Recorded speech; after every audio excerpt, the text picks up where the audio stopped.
Hello Wanderers, back again with me, The Wonder Indonesia. Oke Sobat Maju, apa kabar kalian? Tetap jaga kesehatan di musim hujan ini. Nah, jadi Sobat, di sini kita akan membahas tentang menteri yang menentang kereta cepat, yaitu Pak Jonan. Dia itu adalah Dirut KAI dan habis itu menjadi Menhub pada tahun 2014 sampai 2016.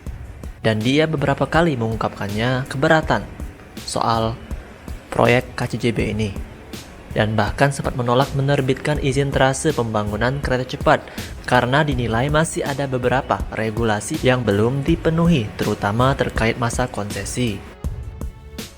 Sebagai Menteri Perhubungan, Pak Jonan juga menjadi penanggung jawab utama sektor perkeretaapian di Indonesia. Saat itu juga diketahui tidak hadir loh saat acara groundbreaking proyek pembangunan kereta cepat di Walini pada saat itu. Padahal acara groundbreaking ini pada Januari 2016 tersebut dihadiri langsung oleh atasannya, yaitu Presiden Joko Widodo. Dan Jonan belakangan juga tak lagi menjabat Menhub sejak Juli 2016 karena terkena reshuffle kabinet. Nah, apa sih alasannya Pak Jonan keberatan? Nah, Jonan kala itu menegaskan selama itu tidak perlu ada moda transportasi semacam kereta cepat ini antara Bandung. Dia mengatakan itu kependekan. Dan dia tahu kereta cepat ini memiliki kecepatan di atas 300 km per jam dan tidak cocok untuk Jakarta ke Bandung yang hanya 150 km per jam lebih kurang.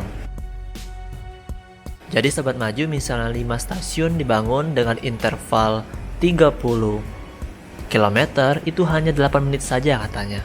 Dan itu dia bilang nggak bisa loh katanya untuk velositas 0 km per jam sampai 300 km per jam dalam 8 menit katanya.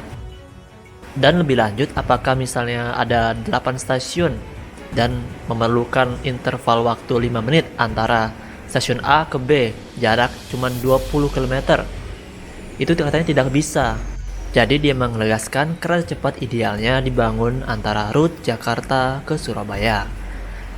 Dan Sobat Maju, kita tahu kan rute Jakarta-Bandung ini hanya fase pertama ya dari mega proyek kereta cepat Indonesia. Jadi terkait dengan keputusan Jepang dan Tiongkok, Jonan menegaskan mega proyek tersebut akan diserahkan ke BUMN dan investor secara B2B ya. Dan akhirnya dia ya setuju-setuju saja karena kan dia kan bawahan presiden. Dan akhirnya dia menerbitkan trase tersebut dan hanya menjadi regulator saja. Dan BUMN itu yang menanggung jawabkan di bawah Menteri Rini Sumarno. Selain itu juga, Pak Jonan juga tidak banyak dilibatkan dalam memilih China untuk menggarap proyek kereta cepat itu.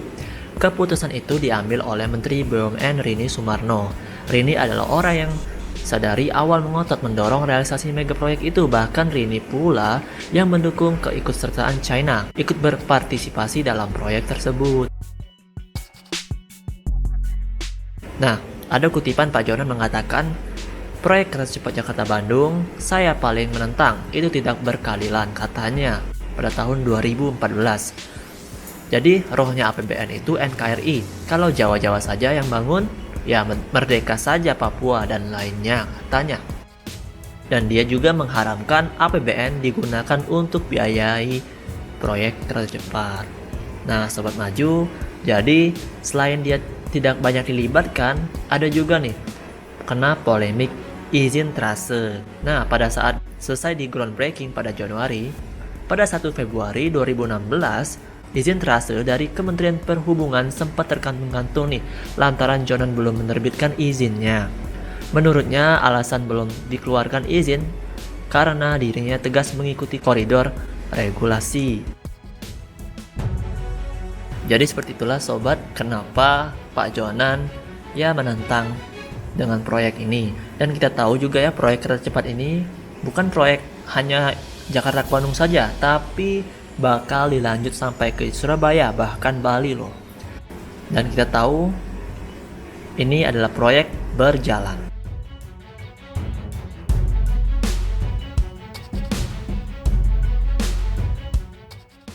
Oke sobat, I see you on the next video.